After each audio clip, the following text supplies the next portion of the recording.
Të nderuar deputet të Kuvendit, të nderuar ministrat të qeverisë, të dashur qytetarë të Republikës, mirë se e gjejmë njëri tjetrin në seanca plenare të Kuvendit të Republikës sërish, në rikthimin e shtëpisë së demokracisë, pothuajse një muaj pas dekretit të presidentes për shpërndarjen e tij. Dekreti i lëshuar ishte në shpërputhje me Kushtetutën e Republikës Kosovës dhe ka krijuar një situatë e cila kërkon qartësi, jo konfuzion, e cila kërkon përgjegjësi, jo shmangje.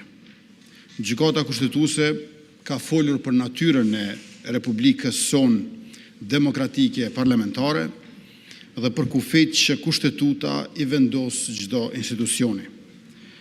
Në këtë rend, shpërndarja e Kuvendit nuk është instrument për të tejkaluar vështirësi politike dhe mbi të gjitha është vërtetuar e dëshmuar edhe nga gjykata kushtetuese tani që presidenti nuk mund të shpërndajë vullnetin e popullit as nën presion të afateve e të paqartësive kushtetuese. Vullneti i popullit nuk anulohet me dekrete dhe rrjedhimisht as nuk shpërndahet. Tani pas qartësimit dhe vërtetimit të kësaj vërtete të pamohueshme, sot nuk kemi një boshllëk institucional përpara nesh, por kemi një detyrë të qartë. Kuvendi është funksional dhe i kthehet punës tij. Mandati i deputetëve është i gjallë dhe përgjegjësia ndaj proceseve politikave publike është edhe më e madhe. Afatet kushtetuese janë në rrjedhë, shteti nuk ka ndalur së vepruari dhe nuk ka asnjë arsye që ne ta ndalim atë. Përkundrazi, çdo përpjekje për ta ndërprerë këtë funksionim do të ishte jo vetëm politikisht e gabuar, por edhe një precedent që cënon vetë idenë e ndarjes dhe balancës së pushteteve. Demokracia nuk mbahet në këmbë e nuk avancon përpara, duke bllokuar punën dhe funksionin e njëra tjetrës, por duke respektuar çdo pushtet tjetër brenda kufive të përcaktuar nga vetë kushtetuta. Kjo nuk është asnjë çështje abstrakte apo debat teorik. Vazhdimi i punës së institucioneve tona është më konkret se kurrë, por njëkohësisht edhe më i nevojshëm se asnjëherë më parë. Pra rruga para nesh nuk duhet të jenë pengesat, inatet apo refuzimet për të ecur përpara, por çka pritet prej nesh është miratimi i marrëveshjeve ndërkombëtare, agjenda legjislative që përmirësojnë përditshmërinë e qytetarëve pa dallim, politika publike në dobi të brezave që vijnë e që kërkojnë konsistencë dhe siguri juridike. Dhe të gjitha këto nuk mund të mbahen peng të një krize të prodhuar politikisht. Vullneti i popullit është shprehur me 28 dhjetor në zgjedhje të lira e demokratike, tash ne duhet të flasim për vullnetin ton për të shtyer përpara punët e mira për qytetarët. Andaj duhet të kthehemi aty ku kemi mbetur dhe të vazhdojmë punën tonë me seriozitet. Qytetarët presin që ne të procedojmë sa më shpejt me byron për konfiskimin e pasurisë së pajustifikueshme, sepse lufta kundër korrupsionit nuk është një kapitull që hapet dhe mbyllet sipas nevojës politike, por është një vije pa ndërprerë që e ndon drejtësinë nga padrejtësia. Diçka që qytetarët pa dallim partie e kërkojnë dhe e mirëpresin. Nëse qytetarët e mirëpresin, nuk ka arsye që partitë mos ta mbështesin. Ne nuk kemi ardhur këtu për të menaxhuar një realitet deformuar, por jemi përgjegjës për ta ndryshuar pozitivisht atë. Dhe ndryshimi fillon aty ku shteti e bën të qartë se çdo cent i keq përdorur nga zyrtarët publik duhet t'i kthehet atij që i takon, pra qytetarit. Nëse qytetari i zakonshëm duhet të jap llogari për çdo cent që fiton, atëherë edhe ai që është pasuruar në mënyrë të pajustifikueshme duhet të jap përgjigje për çdo euro që ka abuzuar. Këtë nuk e bëjmë si një akt hakmarrje, por si një akt barazie, sepse një shtet që nuk i dënon të fortit e padrejt, në fakt i braktis të dobtit çdo ditë.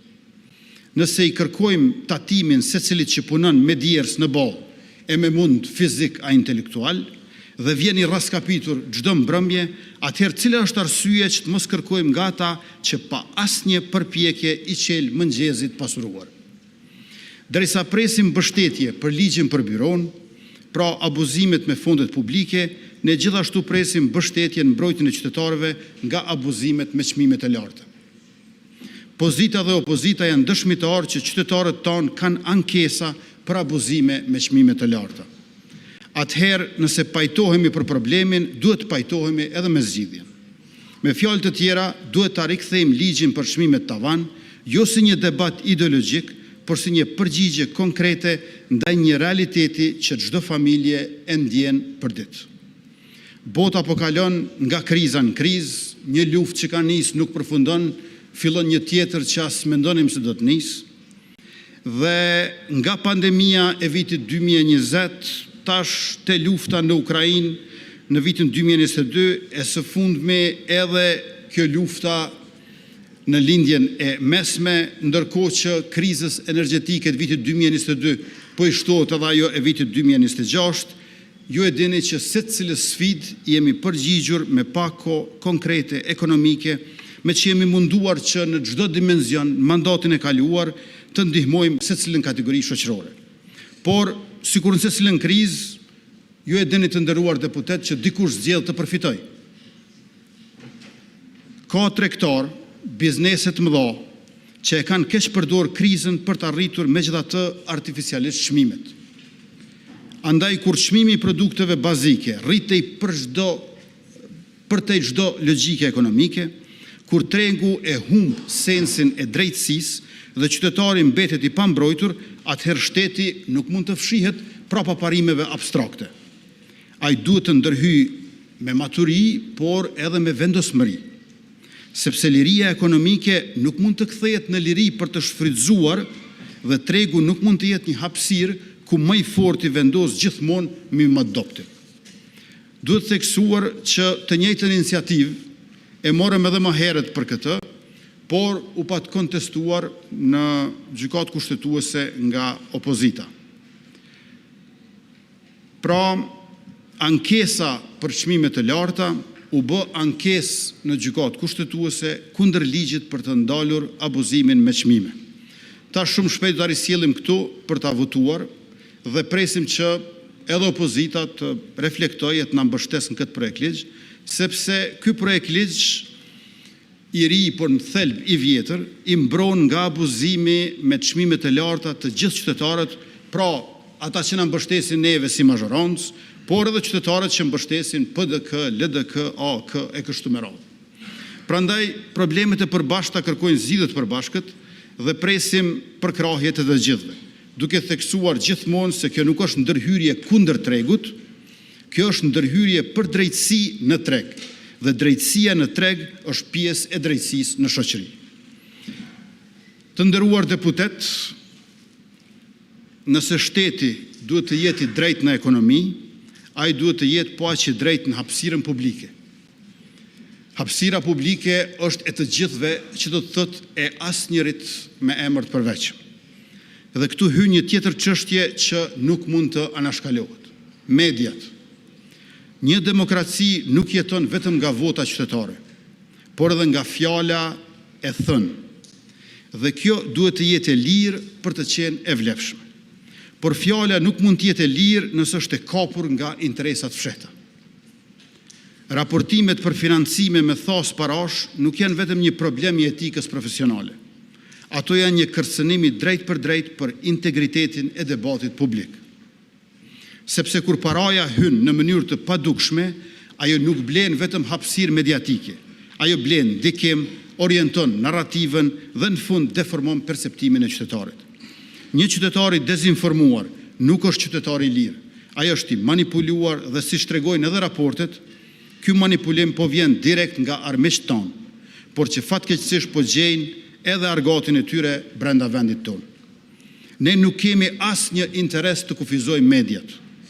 Përkundrazi, kemi interes që ato të jenë më të forta, më të pavarura, më hulumtuese, më kritike.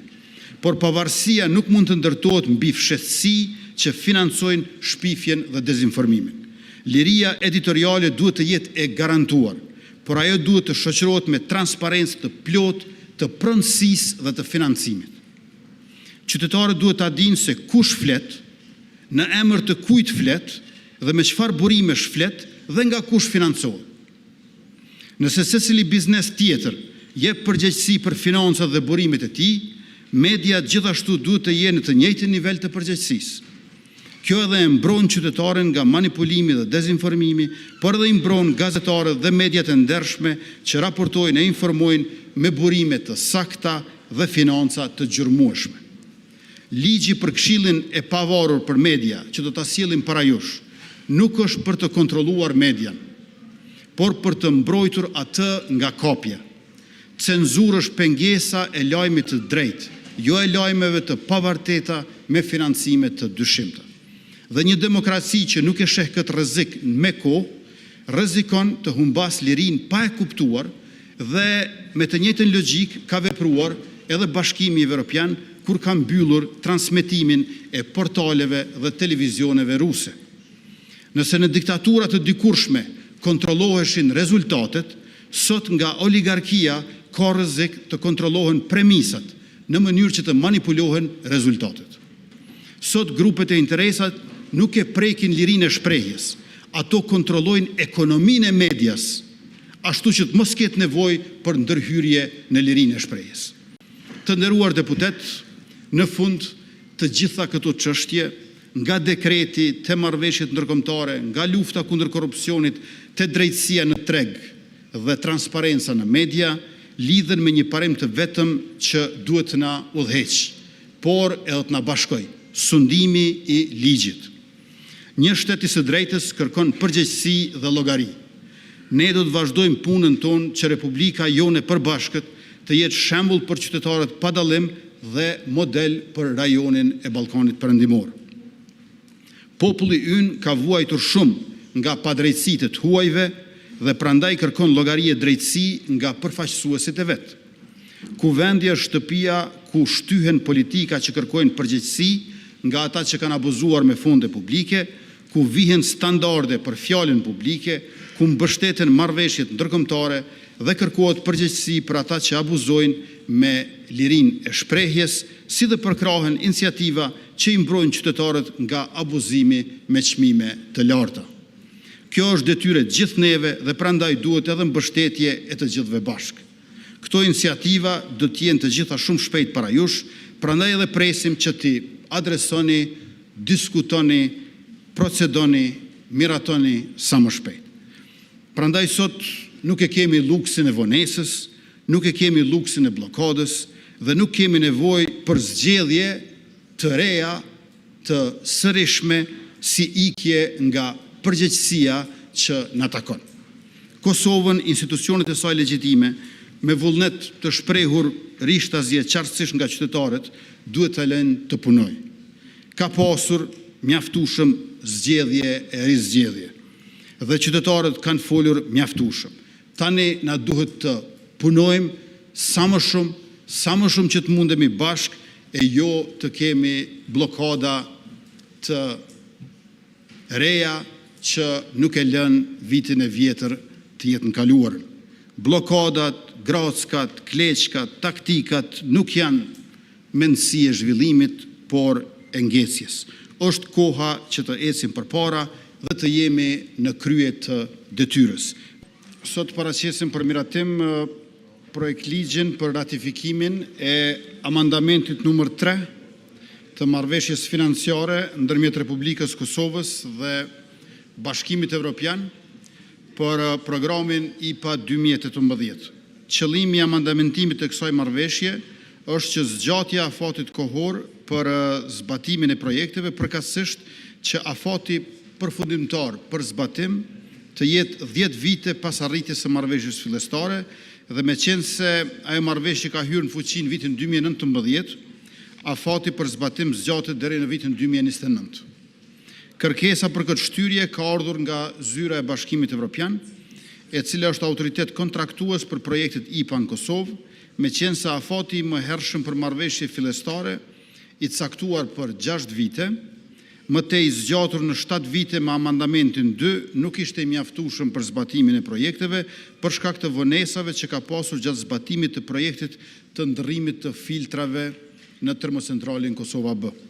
Marrëveshja u nënshkrua dhe projekt ligji për ratifikimin e saj është miratuar në qeveri në dhjetor të vitit 2024, por për shkak të shpërbërjes së kuvendit nuk është përfunduar procesi, prandaj edhe projekt ligji është miratuar sërish nga qeveria aktuale me 20 shkurt dhe tani duhet të ratifikohet në kuvend.